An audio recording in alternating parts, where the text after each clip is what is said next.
You guys know that I love using my iPhone to capture my underwater adventures. In fact, I had, up until recently, not even used any other brand's smartphone to film underwater.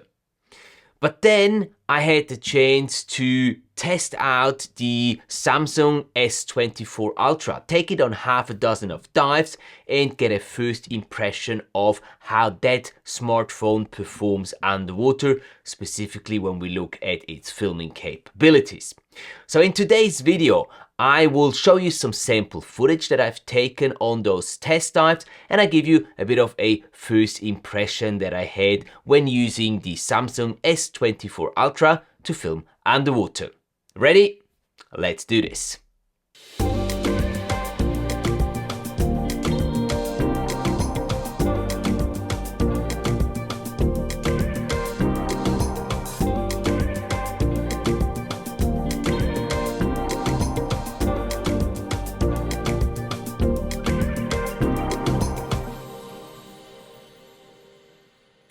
Hey there underwater image makers, welcome back to the channel. As always, it's great to see you back here for yet another video.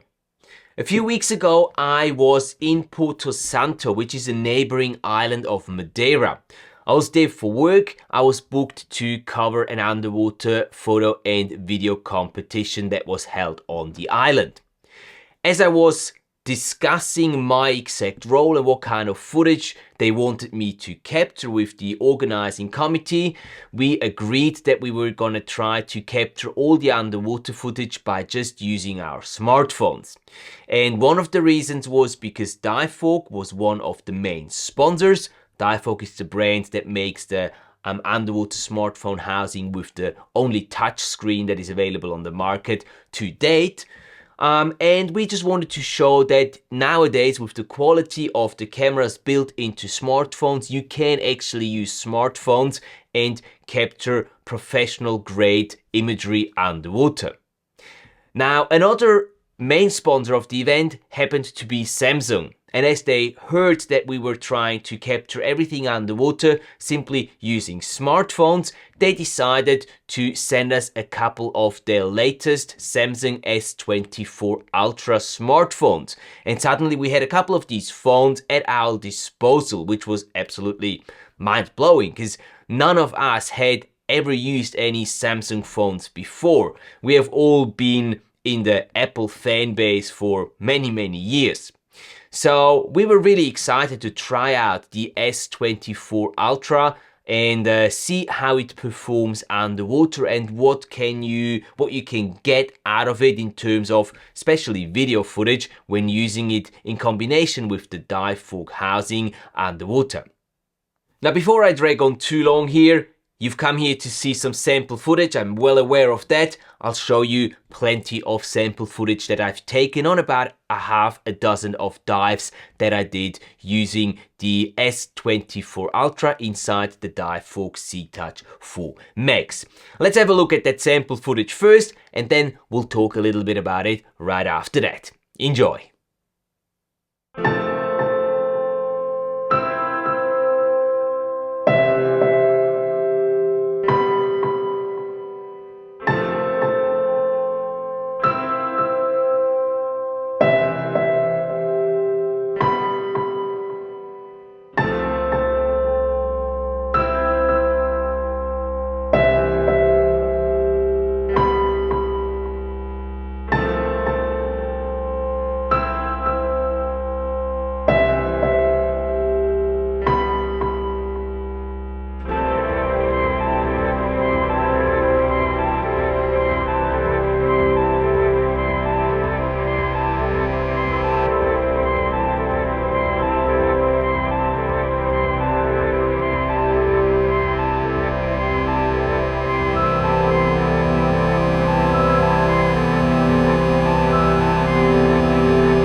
So, what did you think?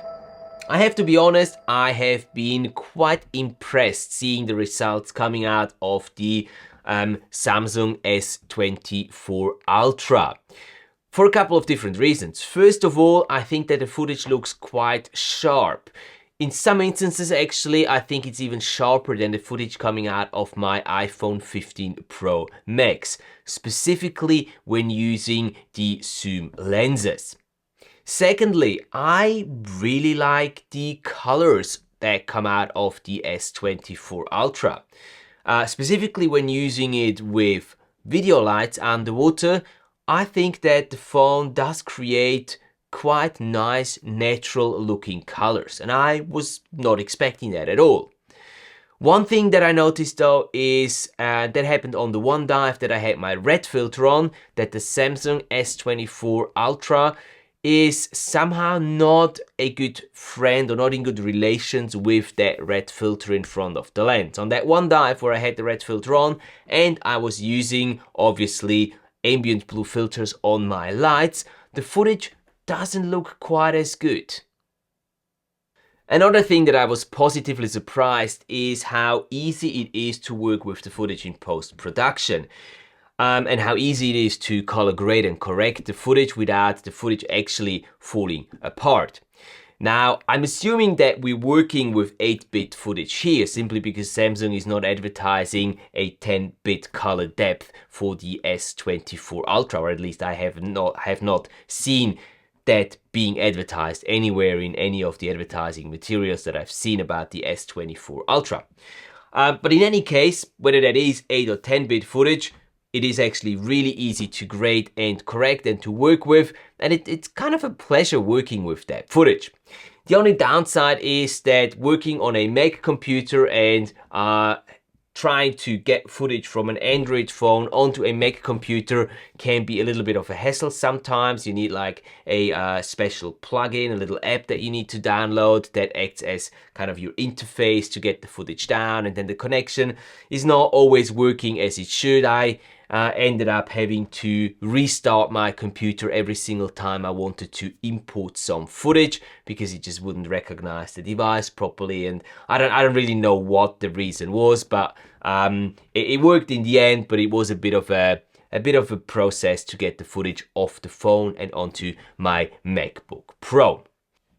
At the end of the competition then, at the end of the event, we had to return the S24 Ultra. Samsung wanted their smartphones obviously back, and I was left with a feeling that I just haven't had enough time with the S24 Ultra, and that I really would love to get my hands on another one of these smartphones and just be able to take it for a proper testing so that I can also make a proper review about it for you guys here on the channel. Because based on the 6 dives that I did with that phone, I can't really do a complete proper review. I just didn't really have enough time to test not even half of the features that are included in this phone, and it would just not make sense to go through all that stuff without having been able to test it all properly underwater. So yeah, but I don't really know anyone at Samsung, and it's a bit hard for me to reach out to them and ask for a loaner phone so I can test it and make this review here.